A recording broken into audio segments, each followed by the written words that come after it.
For centuries, no matter how far science has pushed the limits of knowledge, humanity has remained powerless to explain the mysteries of the spirit world. Some claim they've come face to face with the ghosts of artists they once worshipped, while others point to chilling CCTV footage capturing pale, human-shaped figures resembling deceased actors drifting through empty hallways. This is more than ancient folklore or whispered legends. These are raw, unsettling encounters that leave logic speechless. Moments that fracture skepticism and force even the most hardened minds to question what they believe is real. Today, we gather to honor legendary Black icons who have long passed away, but not in the way you might expect. Brace yourselves as we uncover the 11 restless spirits of Black celebrities who, some say, never truly left this world. Tupac Shakur. Tupac Shakur. The Ghost in White of Las Vegas. Tupac Shakur was never just a rap legend. He was the raw, unfiltered voice of an entire generation in the 1990s. A poet of the streets, a prophet wrapped in controversy and truth. But that light was brutally extinguished on the night of September 7, 1996. After leaving a Mike Tyson boxing match, the car carrying Tupac rolled to a stop at a crowded Las Vegas intersection. From a white Cadillac, 4 merciless shots tore through the silence, ripping into his body and ending his life at just 25 years old. Nearly 3 decades later, the crossroads of Koval Lane and Flamingo Road still feels unnaturally heavy, as if the night never truly ended. Long after midnight, taxi drivers and casino employees working the graveyard shift whisper the same unsettling account. At around 3 a.m., they see him, standing exactly where the bullet struck. A man in a flawless white suit. The same angelic outfit Tupac wore in his final music video. He doesn't speak. He doesn't move. He simply watches the traffic pass, eyes hollow and searching, as though waiting for justice that never arrived. When headlights wash over him, he disappears without a trace, vanishing into thin air and leaving behind a sudden, bone-deep chill. These aren't tired minds playing tricks. Witnesses swear this presence feels real, solid. An imprint of energy trapped in time, replaying the final moments of a murder carved into the land itself. Paranormal investigators who brought digital recorders to the site claim they captured something chilling through the desert wind. Beneath the static, a deep, urgent voice cuts through, whispering, one word, run. The grit, the authority, the unmistakable tone of Tupac Shakur. A warning echoing from the other side. Is it a final instinct for survival reaching across time, or the unrest of a spirit denied peace?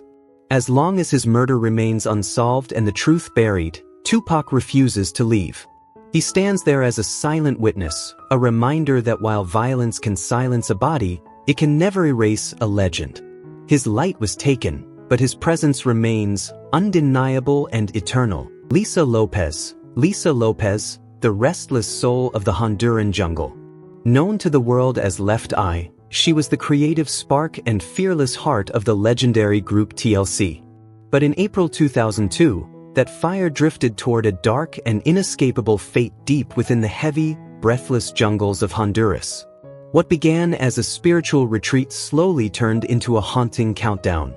In the weeks before her death, Lisa spoke openly of a malevolent presence stalking her, an unseen force she could feel but never confront. The sense of doom intensified when a vehicle she was riding in struck a local boy named Bon Lopez. After his death, Lisa was tormented by a chilling belief that the spirit had claimed the wrong Lopez, and that she herself was the true target. Days later, driving a Mitsubishi Montero along a narrow highway near La Ceiba, Lisa attempted to pass a truck. An oncoming vehicle appeared suddenly, forcing her to swerve.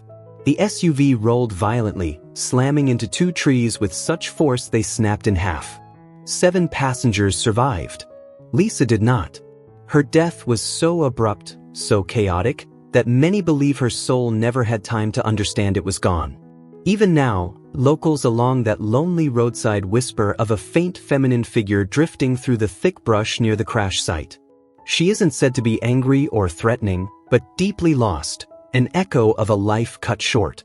Witnesses describe her as wandering aimlessly, as if searching for the friends who lived, or trying to escape the jungle that fulfilled her darkest premonition. Travelers passing at sunset speak of a sudden, bone-deep chill and the eerie sensation of being watched by someone still trying to find her way home. Lisa spent her life seeking hidden truths, and perhaps her spirit is still chasing them, forever bound to that jungle road, unable to leave the place where destiny finally caught up with her. Sam Cooke, the naked ghost of the Hacienda Motel. He was the undisputed king of soul, a man whose velvet-smooth voice carried the promise of hope, love, and change for an entire generation. But on December 11, 1964, that voice was abruptly silenced in a night soaked with violence and unanswered questions.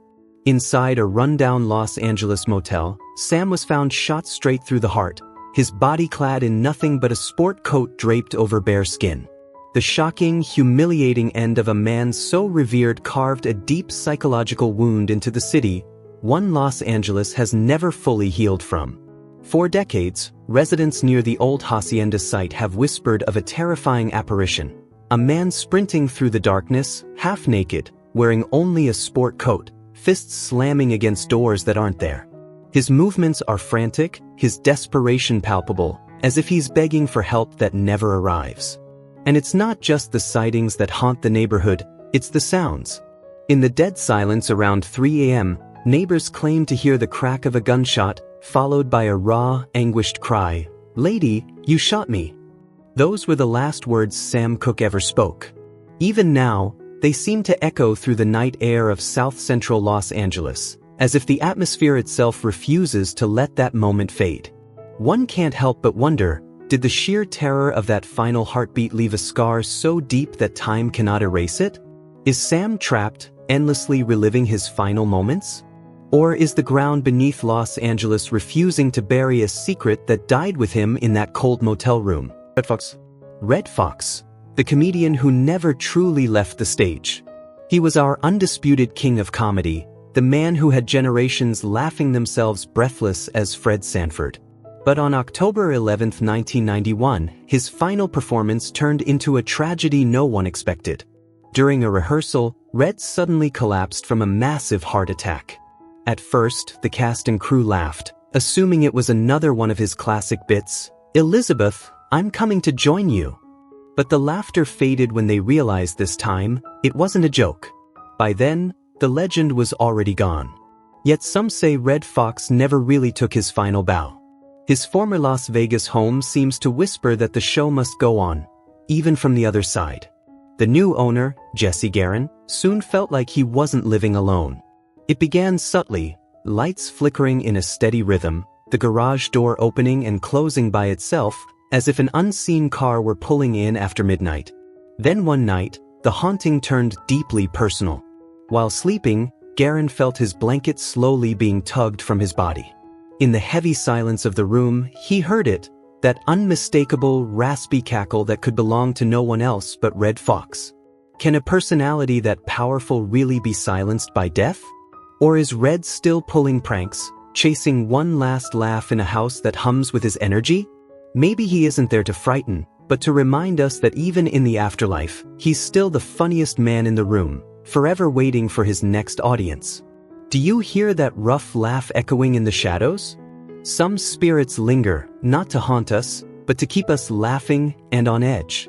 Now, let's turn the page to our next file, the chilling whistle beneath the water of another dark legend, Michael Jackson. Michael Jackson, the eternal resident of Neverland. The world seemed to freeze on June 25, 2009. The day we lost the king of pop. Michael Jackson was more than a superstar. He was a global force who spent his life constructing a private kingdom called Neverland Ranch, a refuge where he could escape the cameras, the noise, and the relentless judgment of the world. Yet when the gates of Neverland closed after his tragic death, it appeared that its most famous resident never truly left. On the evening of July 2, 2009, just 1 week after Michael's passing, millions sat glued to their televisions for a special live broadcast of Larry King Live. Grief hung heavy in the air, almost tangible, as the program unfolded from the vast, eerily quiet grounds of Neverland Ranch in Santa Barbara. As Jermaine Jackson spoke with Larry King, a CNN camera crew was granted rare access to the empty heart of Michael's sanctuary, documenting rooms that had suddenly become frozen in time, a living museum of a life cut painfully short. Then, during the live walkthrough, something extraordinary appeared. As the camera drifted down a long, sunlit hallway near the grand fireplace, once filled with music, laughter, and motion, a thin, unmistakable shadow slid swiftly from one side of the corridor to the other. It moved with a strange weight, defying explanation, flowing with a smooth, dancer-like grace before seemingly passing straight through solid wood and stone. For anyone who had watched Michael for decades, the silhouette was chillingly familiar, the slender frame, the rhythmic gait. It felt as though the king of pop was performing one final, silent moonwalk through the only place on earth where he ever felt truly safe. This was raw, unedited live television, broadcast in real time to homes across the nation. Michael Jackson fought fiercely to protect Neverland during his life, and the footage left many wondering if even death could not drive him away. Perhaps he remains the quiet master of the house, forever drifting through the corridors of the dream world he refused to abandon. Donny Hathaway. Donny Hathaway, the shadow of room 1508. He possessed a voice as smooth as velvet, but his mind was a war zone. On a bitter January night in 1979, the music fell silent when Hathaway plunged from the 15th floor of New York City's Essex House Hotel. He was discovered on the sidewalk below, still wearing his beloved leather jacket. The world mourned a tragic loss, but inside the Essex House, the walls began whispering a far darker story. They say Donny never truly left that room. In the early 2000s, after the hotel upgraded its security system, something chilling appeared on the monitors. On the 15th floor feed, staff saw a tall, shadowy figure standing motionless by the window of room 1508. He wasn't pacing. He wasn't falling. He was simply staring out at the city, wearing the same leather jacket, like a ghost permanently anchored to a room that should have been empty. The most disturbing evidence came later. Paranormal investigators brought multi-frequency recorders into the 15th floor hallway, expecting maybe a stray piano note or electronic interference. Instead, they captured a blood-curdling scream, raw, fractured, and unmistakably human, like a soul being torn apart. They're in the walls. During his life, Donny suffered from paranoid schizophrenia, often claiming men in white coats were stalking him from inside the building itself. The EVP recordings suggest a terrifying possibility. Those voices weren't imagined. They were real, and they're still there. Even now, guests on the 15th floor call the front desk at exactly 3 a.m., reporting the sound of an electric piano drifting from room 1508, the very hour Donny used to stay awake composing his greatest songs. When staff investigates, the room is empty. But the air is always 15 degrees colder than the rest of the floor. That cold isn't just a draft. It's the lingering fingerprint of a man who gave the world his soul but couldn't outrun his own demons. A chilling reminder that legends don't always leave when the song ends. Sometimes, they remain where they fought their hardest battles, waiting for the truth to finally be heard. Sammy Davis Jr. Sammy Davis Jr. and the final dance at the Friars Club. Sammy Davis Jr. was the ultimate showman, a master of rhythm, elegance, and effortless cool who embodied the soul of the Rat Pack era. But for Sammy, the curtain never truly fell when he died in 1990. Nearly 2 decades later, in 2009, something extraordinary happened at New York's historic Friars Club, a place that once echoed with his laughter, his music, and his magic. Late one night, long after the doors were locked and the lights were low, the club's security cameras detected movement where none should have been. On the grainy monitor, a slim, unmistakably familiar figure materialized on the empty wooden stage. The silhouette matched Sammy perfectly, same posture, same swagger. He appeared to be holding a cigarette, casually chewing gum, those iconic habits burned into memory. Then the silence broke. The microphones captured it clearly, the sharp, unmistakable click-clack of metal tap shoes hammering the floor in rapid, flawless rhythm. This was no shadow, no trick of the light. The sound was vivid, deliberate, and impossibly real. The cameras showed an empty stage, yet the tap dancing thundered so powerfully it felt as though the floor itself might crack. Did a man who lived for the spotlight simply refuse to let the stage go dark? Many believe Sammy's spirit remains bound to the places where he felt most alive. This isn't just a ghost story, it's an echo, a recording of a soul still switched on after the audience has gone home. For a black legend like Sammy Davis Jr., the dance doesn't end when the body does. Somewhere in that empty club, he's still hitting every beat, waiting for applause that will never fade. Bessie Smith. Bessie Smith, the Empress in the hospital hallway. In 1937, the Empress of the Blues met a brutal and lonely fate on a dark Mississippi road, a tragedy so cruel it refuses to rest in history. After the devastating crash, she was rushed to the Afro-American hospital in Clarksdale, the only place willing to admit her in a segregated South. There, she bled to death while time slipped away. Today, that same building stands as the Riverside Hotel. Inside the room where Bessie spent her final hours, guests don't simply sleep, they feel watched by sorrow. In the deep of night, the silence is shattered by a low, aching moan, or the faint echo of a blues melody drifting from unseen corners. No radio plays. No record spins. It is the sound of a woman still suffering, still waiting for help that came far too late. But the most chilling encounters happen in the hallways. Visitors swear they've seen a tall, regal woman gliding through the shadows, wrapped in luxurious furs and glittering jewelry. She never meets your eyes. She looks straight through you, her face carved with a grief that time itself cannot erase. She moves with elegance, even in death, yet carries the icy weight of that hospital bed in every step. Does a soul linger when the world abandons it in its darkest hour? Many believe Bessie Smith remains behind, a silent witness to injustice. Her presence still haunts those halls, a reminder that the Empress of the Blues was never silenced, and that her tragedy must never be forgotten. Florence Ballard. Florence Ballard, the forgotten rose, still searching for justice. In 1976, she died broke and broken in a dilapidated Detroit apartment, only 32 years old. Cast out of the spotlight she helped create, Flo's life faded into a quiet storm of poverty, betrayal, and despair. Yet within that small, forgotten room, the silence never truly settled. Something remained, an echo that refused to be erased. In 2016, paranormal investigators entered the space where she took her final breath, carrying an Ovulus 5, a device said to translate environmental energy into words. When they asked the darkness, "Who took your career?" the machine didn't stutter or malfunction. It answered with a chilling clarity, spitting out a phrase that sounded less like static and more like a verdict: "Contract stolen." Girls. But the most haunting evidence came through the multi-track recorders. They captured a sound history tried to silence. A piercing, high-octave hum vibrating with the same raw, soulful power Florence was once celebrated for. It was the very weapon the industry buried so other, more marketable stars could rise. And there it was, still alive, still resonating through that empty room. Could a spirit so powerful truly fade under the weight of injustice? Florence Ballard remains, not in rage, but as a quiet guardian of her own truth. In the stillness of the night, the forgotten rose continues to bloom, an ethereal presence lingering in the shadows, patiently waiting for the gentle hand of justice to grant the peace she was denied in life. Otis Redding.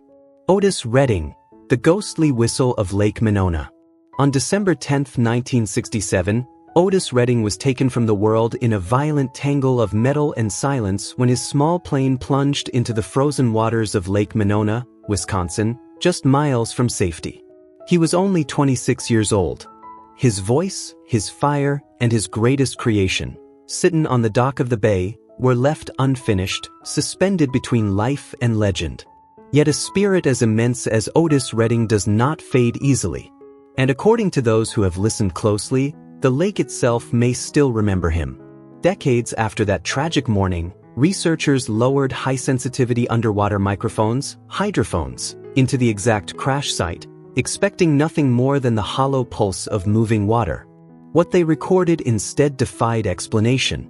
Rising from the darkness was a sound both familiar and chilling, the unmistakable whistle from dock of the bay.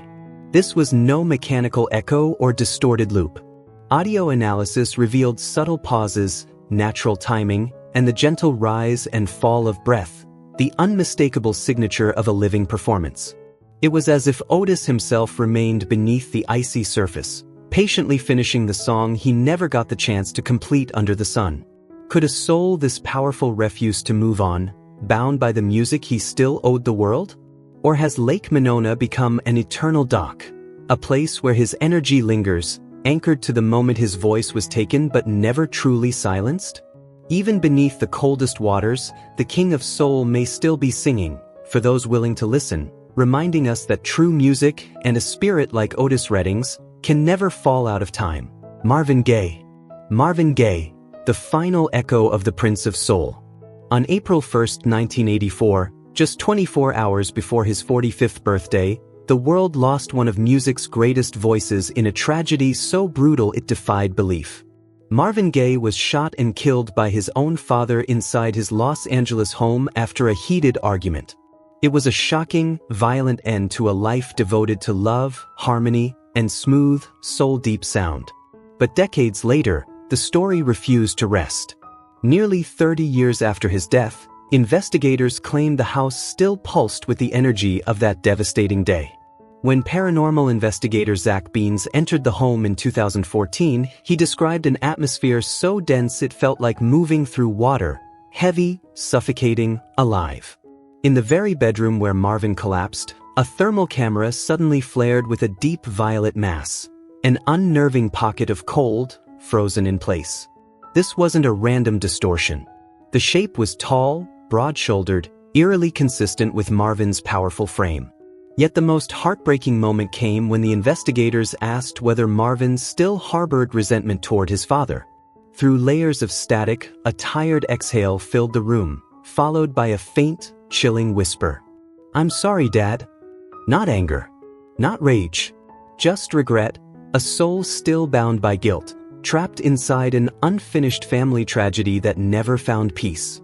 The haunting reached its crescendo when they mentioned his masterpiece, What's Going On?